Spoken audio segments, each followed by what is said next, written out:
Hello बच्चों, आइए प्रश्न को पढ़ते हैं। किसी समांतर श्रेणी का तीसरा पद 13, 19वां पद है 77। समांतर श्रेणी ज्ञात कीजिए। सबसे पहले हमें इस प्रश्न की मुख्य अवधारणा को समझना होगा। प्रश्न में क्या दिया है? हमारे पास एक समांतर श्रेणी है, इसका तीसरा पद है 13, 19वां पद है हमारे पास 77। मान लेते हैं इस समांतर श्रेणी का पहला पद हमारा a है, इसका सार्वांतर है हमारे पास d। तो हम लिखेंगे कि तीसरा पद तो हमारा है यहाँ पर 13, यानी कि t3 हमारा 13। हम लिखेंगे 19वां पद है हमारा यहाँ पर 77, यानी कि t19 हमारा हो गया यहाँ पर 77। इसे मानेंगे हम समीकरण नंबर 1 और इसे हम मानेंगे हम यहाँ पर समीकरण नंबर 2। जब हम इन दोनों समीकरणों को हल कर लेंगे तो यहाँ से हम a व d के मान ज्ञात कर लेंगे। a व d के मान ज्ञात करने के बाद हम यहाँ पर समांतर श्रेणी ज्ञात कर लेंगे। अब हम प्रश्न को हल करने की ओर चलते हैं। हम जानते हैं nवें पद का क्या सूत्र होता है। इसका सूत्र होता है हमारे पास a जमा फिर आता है n माइनस में 1 और गुणा में d। हमारा पद यहाँ पर 13, तो लिखते हैं t3, यानी कि n के स्थान पर हम यहाँ पर 3 रख देते हैं। तो a जमा फिर आएगा 3 माइनस 1, d हमने माना हुआ है यहाँ पर सार्वांतर। बराबर में यह पद है हमारे पास 13।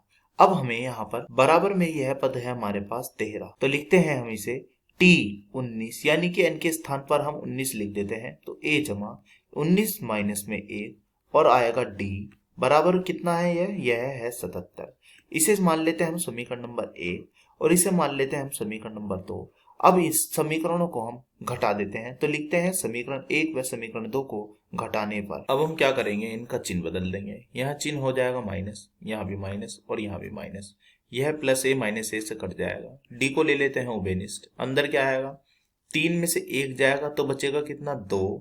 फिर बीच में माइनस, 19 में से 1 जाएगा तो बचेगा कितना? 18। तो लिखेंगे 2 माइनस 18 बराबर में है 13 माइनस के 77। 13 में से 77 जाएंगे तो कितना मिलता है? यह मिलता है हमें माइनस का 64।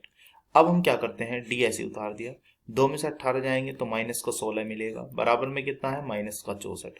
इस माइनस से माइनस काट देते हैं तो डी कितना आया? 16 एकम 16, 16 चौके 64। तो हमारा आया डी का मान यहाँ पर 4। अब हम डी बराबर 4 समीकरण 1 में रख देते हैं, तो रख दीजिए। हमें बताइए क्या आएगा। तो समीकरण 1 है हमारे पास a जमा में क्या है? 2d बराबर में क्या है? बराबर में हमारे पास यहाँ पर 13 है, तो लिखते हैं बराबर 13। अब हम d का मान 4 रख देते हैं, तो a जमा जब हम 4 रखेंगे यहाँ पर तो 4 दूनी कितने हो जाएंगे? 4 दूनी हो जाएंगे हमारे 8, बराबर में क्या है? 13। तो यहाँ से a का मान निकाल लीजिए, तो a का मान आया है हमारा 13 माइनस के 8। तो a बराबर कितना होगा? a बराबर आया हमारा यहाँ पर 5। तो हम कहेंगे कि हमारा प्रथम पद यानी कि t1 हमारा कितना आया? हमारा t1 आया है 5।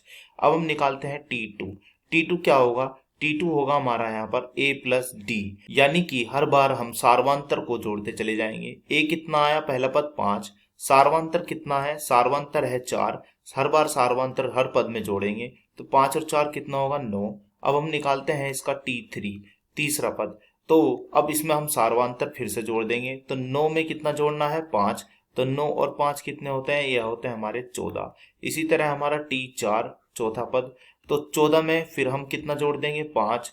तो 14 और 5 कितने होते हैं? 19। तो हमने देखा हमारी श्रेणी क्या आई। तो हमें जो श्रेणी यहाँ पर प्राप्त हुई है वह कुछ इस प्रकार है। इसका पहला पद हमारा कितना आया? इसका पहला पद आया है हमारा 5, दूसरा पद आया है हमारा 9 और तीसरा पद आया हमारा 14 और चौथा पद आया है हमारा यहाँ पर 19, अप टू आगे तक। तो यही हमारे इस प्रश्न का उत्तर हुआ। आशा करता हूँ यह प्रश्न आपको समझ में आया होगा। धन्यवाद।